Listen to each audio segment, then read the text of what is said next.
Welcome back. The Compact Pro Series was at Road Atlanta for race number 4. Chris Vaughn was on the pole.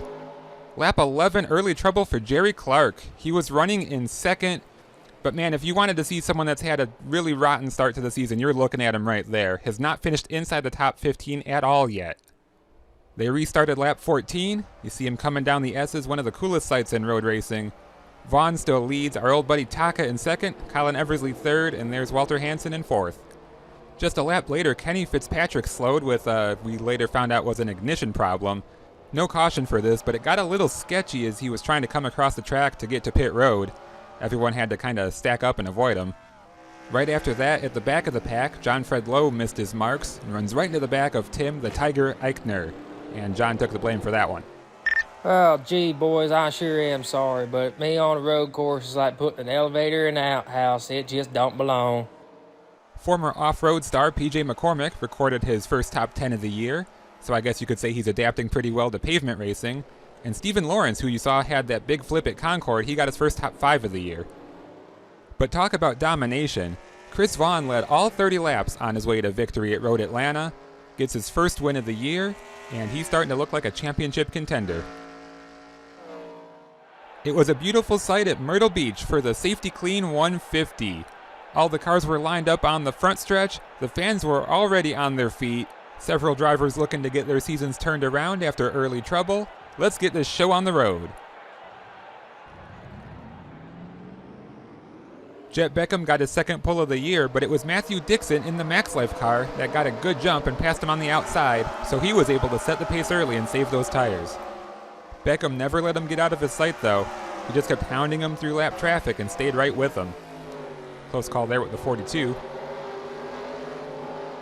And finally, after 60 laps, Beckham makes the move and the Mike's Hard Lemonade Sonic, and we have a new leader at Myrtle Beach.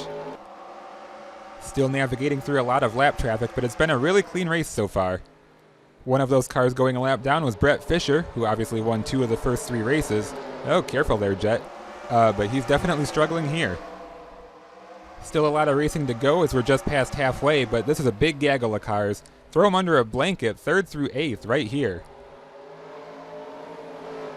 Skip ahead to lap 102. Matt Dixon makes the first strategy move, still in second, heads to pit road. Jet Beckham came in 3 laps later, and take a look at this. The 90 going to leapfrog him and get the lead back. And the timing couldn't have worked out better because right after pit stop cycled through, we have our first caution of the day. The winner from last week, Chris Vaughn, gets hooked by P.J. McCormick. You can see he's coming out of pit road, and the 29 just misjudges, turns him to the right, and of course Jerry Clark is in this one. Not his fault, but he still can't catch a break. 25 to go. Taking a look from the helicopter, we have our next wreck. Randy Copeland gets into Michaela Shepard. She goes around and collects a few others, and she was not happy with Copeland on the radio. Take a listen. Remind me to whoop his ass later. Okay, 10-4. Onboard Devin Shaw. Oh, and you do not like to hear that. 4 cars total got some damage in that one. Laps winding down now, inside 10 to go, and Luke Benson, who we haven't heard much from this year, he gets into the rookie Shannon Reynolds, and this is going to set up a 1-lap shootout. Green and white flags in the air together, but don't get your hopes up too much because one of the lapped cars, Scott Jurenick, is stuck in between the 2 leaders, and Beckham is not going to be able to make a move, so Matthew Dixon is going to victory lane for the first time this year. Beckham finishing second extended his top 10 streak to all 5 races this year, and that was just a good battle between them all race long. On to Five Flag Speedway for race number 6, another T-Mobile event, so look out for those magenta roof numbers and spoilers.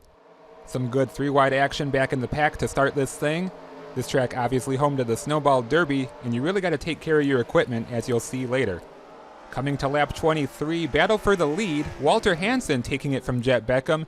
He hasn't been too flashy, but he is sitting 3rd in points. I mentioned taking care of your stuff. Well, here's one that burned up his tires a little early. The 81 comes to pit road on lap 46. The positive is he's flying back through the field on fresh tires. Here he is getting a lap back from the 22, but he's going to have to pit again. The 24 is in the same boat.